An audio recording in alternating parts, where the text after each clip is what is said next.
Hello, brothers and sisters, and welcome to this Sunday worship. It is a great pleasure to be speaking with my fellow brothers and sisters in the Roanoke Valley Church.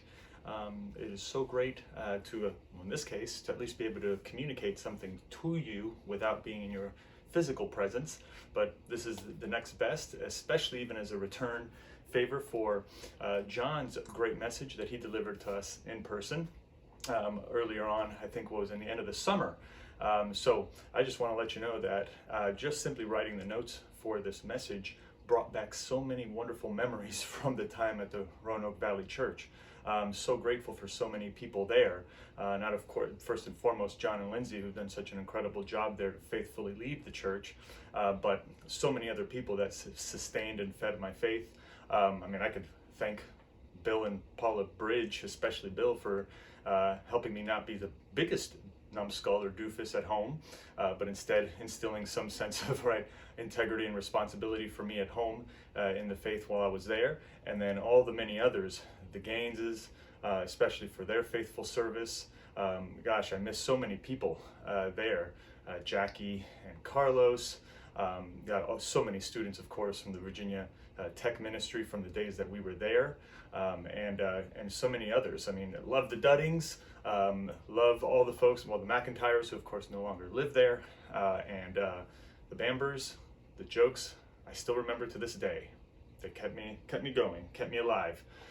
So anyway, I can go through every single person there. Of course, you've received Tori back there, and so many actually of the things as far as that I even put together in these notes remind me so much of the faithfulness of many that have lived there in Roanoke Valley, that have gone and returned and continue to take the mission to these parts of the state, where so many new possibilities are on the horizon. And I think that that's something that actually drove those main characters of the narrative that I'm going to preach about today, and that's Matthew chapter 2. Matthew chapter 2, we know, is the story, especially during this season of Christmas or Advent, that we find out about the birth of Jesus, of the baby Jesus, of the promised Messiah. And I know that you have been delving into the theme of exile and wilderness, and from that place of exile and wilderness, especially in light of the pandemic in which we are still in, now becomes the fertile bed from which a new faith can be galvanized. And in Matthew 2, we actually have a great example of what that looks like when, in this case, some somewhat unknown characters show up on the scene to acknowledge this promise.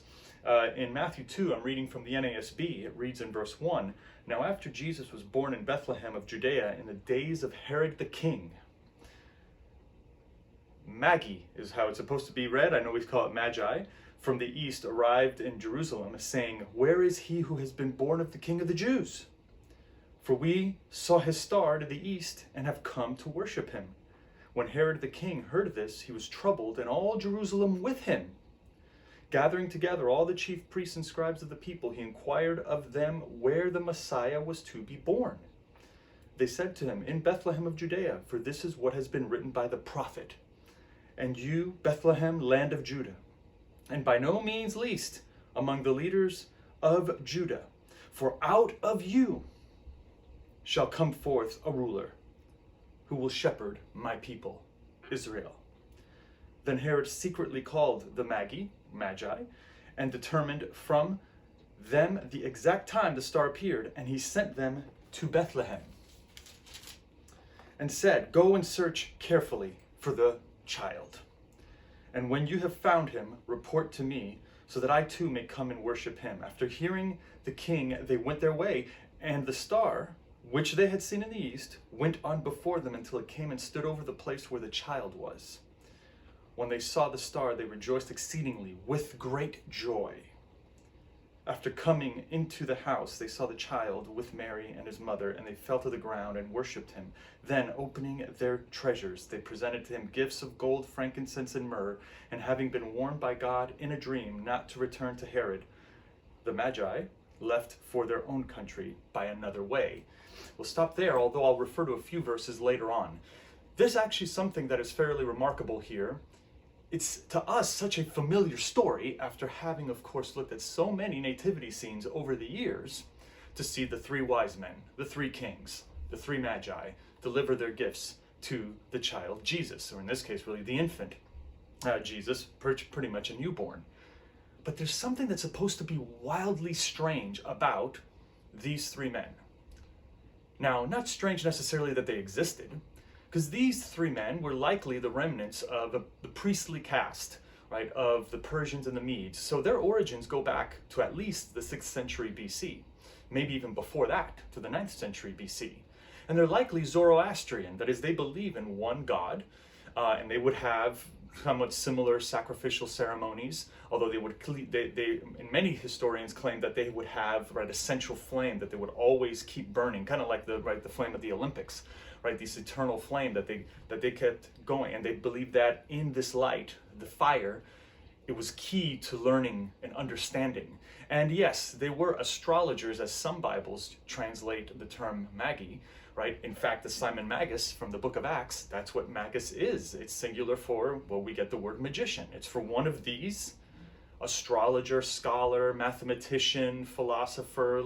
They actually weaved together all kinds of disciplines for the sake of what they consider to be rulership, right? For governance, wisdom for living. So in some courts of the Persian peoples, they would have these magi, right, or magoi, right, and they would they would train them. They were usually, it was a caste, so family members trained other family members to fill this role, and they provided wisdom in all of these arts and all of these what we would call early sciences, right? And they were very, very careful observers of the celestial bodies, because they believed that, in this case, messages were being sent through the celestial bodies about the destiny of nations. These three, perhaps a remnant of some some kind of obsolete or no longer intact kingdom, right, probably lived on the fringes of Judea and maybe a little bit beyond to the east. But these three men, right, and of course other traditions and teachings that ensued for centuries gave them names and so forth. Their names are given here. We just have three men from the east. They're knowledgeable enough of the Hebrew scriptures that they know someone's coming. There's a hope out there that is going to be signaled to us, not with trumpets and a huge parade, hey, come on over, he's around.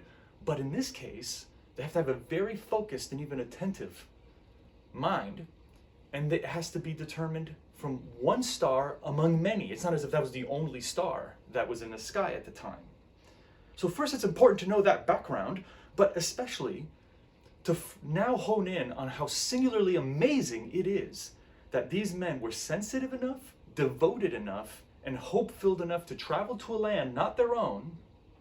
And then the Greek construction of that passage actually says that when they show up in Jerusalem, they're basically asking around all over the place, hey, where's this child? Hey, where's this promised child? Hey, buddy, now I'm sure they weren't going around throwing their weight around like a bunch of chumps or something, but they were very inquisitive, and they assumed that other people knew about this.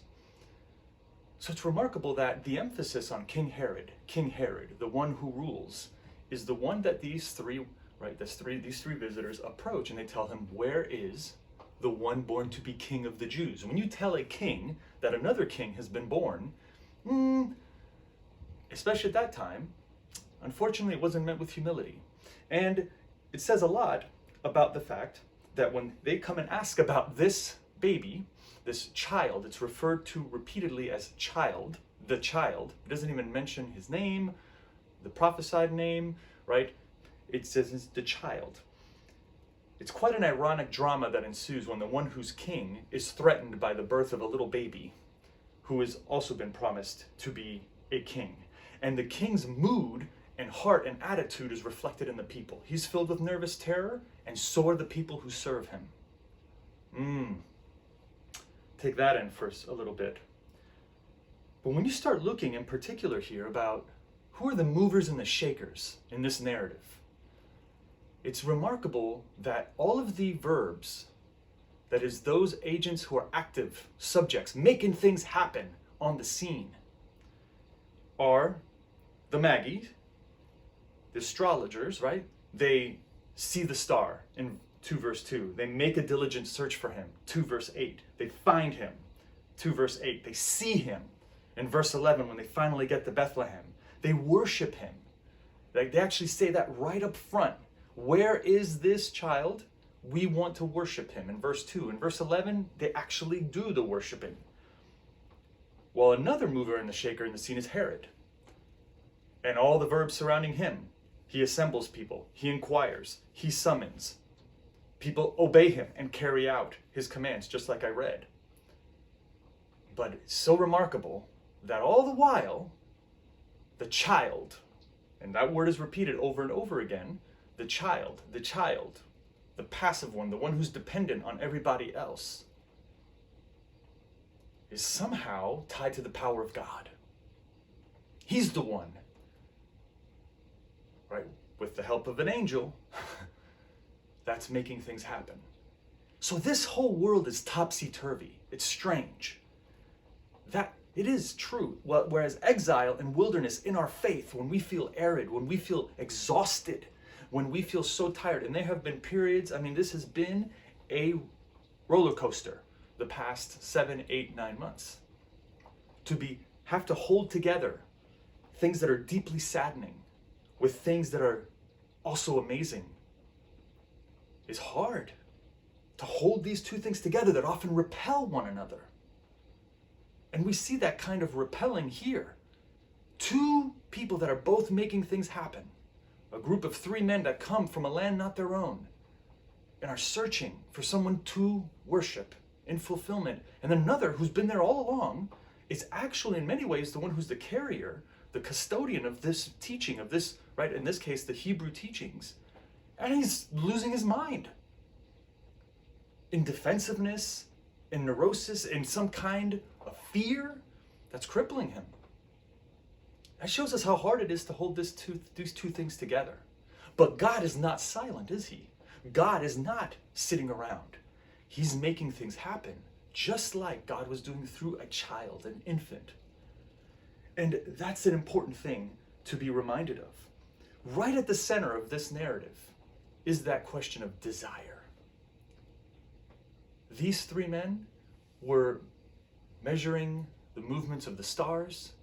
They settled on one. They said, that star, we need to go after it. Having traveled, it could have been for a couple of weeks. It could have been for a week. We're not told in the narrative. It could have been for several days. It could have been for a month that they traveled. Whatever the case, they had to keep their eye on that star. And considering that it wasn't the only star in the sky, there were many stars in the sky. Considering that they didn't grow up next to a metropolis like New York City or something, that, you know, the air pollution, as it were, right, or the light pollution, that wasn't a factor. I mean, the night sky is clearly visible. I mean, it's an unbelievable array. It's a dazzling show of stars up in that firmament for them. They said it's everywhere, but there's the one that we need to focus on. And they traveled all the way there. What is the power that drives us? What is the hope that is that star for us? Because what it shows me in our spiritual life, there is here an opportunity for us as we enter the new year to have that level of inspiration in us to say, you know what? It is time for me to renew my attentiveness to God.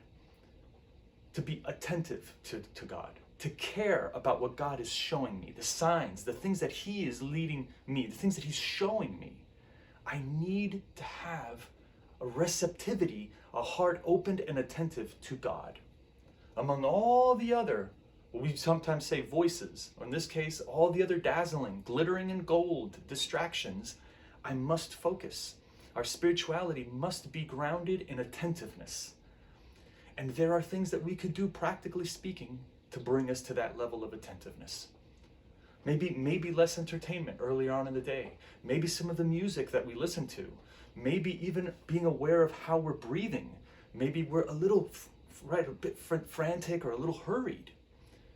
Becoming aware of all those things gives us 1 or 2 or 3 steps forward to develop our spirit and say, my spirit is going to be attentive to God.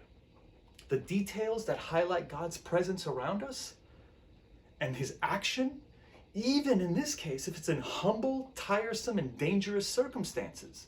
I mean, these men approach Jerusalem, they approach King Herod. Where's this baby? I don't know, everyone seems to be freaking out around here. I don't know. Well, in Micah, they have their own scriptures. They know it seems to indicate Bethlehem. We're going to follow that too. They're not, these men weren't even in themselves, Jewish men. They weren't observant. Maybe they're God-fearing, but they go to Bethlehem and they still have the fervent hope and attention thinking, we're entering basically an area for animals. That's where a king is born. That's where a king is born. If that's where God is leading us, that's where God is leading us. Throw those preconceptions and prejudgments out the window. They go in there and it says they're rejoicing. Right? There's this theme that, of course, is very common to the Gospel of Luke. It says they're rejoicing exceedingly. It repeats it. They're filled with joy. This is amazing, they say. This is remarkable. Do we still have that in us during this time? Has that been drained away from us, even during the pandemic? It's time, God is telling us, fill it back up. Because I'm going to give you cause for rejoicing, even in these strange and dangerous circumstances. That's what he's saying. The Magi focused on that one star among the many, and they directed it. The second, of course, thing that they show is courage. They're quite courageous, these men. They did take their lives into their hands. To go into a place like Jerusalem with King Herod, not necessarily the most friendly human being on the planet, and most certainly a threatened pseudo-king, this involved a tremendous amount of risk. Right? The other people didn't pay attention to these signs. Other people saw things differently. For us, in our faith, people will see things differently. It will hurt them. It is so easy during this time to be apathetic, to grow numb. I have fought with so many bouts during this summer and of growing to a point of I just felt I don't want to feel anymore. Primarily because of what I said before about having to hold together the sad and the great. God doing great things. Right? I mean, numerous teens of ours in our teen ministry became Christians. A number of other people became Christians out of the blue. Even one of our sisters, Barbara Hunter, the mother of Kim Lamite, she became a Christian in the midst of dementia, and then actually Alzheimer's, and then she passed. She went on, and her reward has begun. But she became a Christian during the pandemic and passed away several weeks ago. And it was intensely joyful, but at the same time, in the midst of some very trying circumstances. I had a neighbor of mine, the gentleman who lives next door to me, younger than I am. He passed away, died suddenly the day before Easter. And then a few days ago, another one of my neighbors, who my mother lived with when she was here in the country, he passed away, also just a few years older than I am. He was so great to my mother. His wife is the coach of our kids here in the swim team. I mean, there's deeply painful things. But it is the ones who are faithful and attentive to God that can see God at work in all of these things. They need courage. Brothers and sisters, we are being given this courage from God, and these scriptures call us to it. And lastly, they persevered, right? They were tireless. When they come and ask, where is the one named King of the Jews? Funny enough, Herod didn't say, that's me. You're looking at him, buddy. They don't say that. And they say, we wish to see him and bow down to him. It's kind of funny, of course, that it doesn't say that they first bowed down to him. So they're like, dude, show us the one that's promised, right? Let's fulfill our hope. We want to recognize the King. Everyone has that desire in them, brothers and sisters. They're willing to endure, they're willing to persevere for it. First and foremost, like these Magi show us, there's people in the nations that really want God. They want him, and they're willing to persevere for God. So to both call ourselves to it, but also know that people are searching. In fact, just generally speaking, who desires things that they haven't already been planted in them? Who desires something that they don't even know exists? Right? I mean, I think that's an old C.S. Lewis argument, that every living thing craves or desires something for which they've already had some exposure, right? Even if it's crazy. I mean, I think of, sometimes, for the women out there, the moms, the cravings that mothers get for these strange foods that sometimes they'd never eaten. The other day I read about a gentleman whose wife, I think her name was Shelley, ended up having a craving for turnips with peanut butter. And he thought, what? He said he left his house like 10:30 at night to go get a big bag of turnips that already had peanut butter. So then it finally, this craving, but that seemed foreign. Where did that come from? Well, she'd already had turnips and she'd already had peanut butter. She just simply had a craving for combining the two of them. I mean, imagine craving something, seeking something out that does not actually at all exist. Besides the fact that sounds logically weird, right, or implausible, it's something that shows us, man, we're desiring God, we're desiring something ultimate, we're desiring, every human being is not only has a desire, but is willing to persevere and endure for it. And we can stand squarely in the place of that seeking for someone else. If they tirelessly seek, we can as well. And one of the things about this passage that it shows is that power is not at all what it seems to be at first. Notice, right, we will be driven to make things happen. But this text shows us what is driving this action. Even in positions of power or situations of privilege in our life, our fears have to be acknowledged. Herod did not want to acknowledge that. He acted on them, and he was obsessed or consumed by them, and everyone else with him as well. In fact, as we continue to read the passage, what does it end up doing? Well, the angels of God have to come through, they make things happen, they protect Joseph and Mary and the child, protect, right, the astrologers, the Magi, so that they can leave safely to their country. And how does it end, especially in verses 19 and 20, as it describes Herod? Dead. In this position, he never got to the point of saying, you know what? I need to be ready to welcome God's moves towards something new and different. Am I ready for God to break ground? His answers were resolutely no. And what happened? He died while God's work continued. Brothers and sisters, that's the one sober, right? Very, very powerful and sober point in this passage. Let God break new ground in us. Let him do it. Whatever the status quo is for us, let him break through. He will start something new. That is what the Spirit of God is about. That is how the Spirit of God somehow prompted 3 men, not from that land, to come and search for whatever it was, days, weeks, or months, to find this and track this one star to come. And because they said, if God is moving and shaking, if God is making things happen, we want a front row seat and we will bow and worship God. We will do it. So brothers and sisters, this is a time. If we feel like we're in the wilderness, or perhaps we're traveling through it with others, all our brothers and sisters together, God is saying, remember these 3. Remember how they approached enthusiastically and joyfully. Where is this child? Right? A dependent, vulnerable child, because God is doing something amazing there. And to not let any of the voices of objection, right, that is crazy, that is absurd.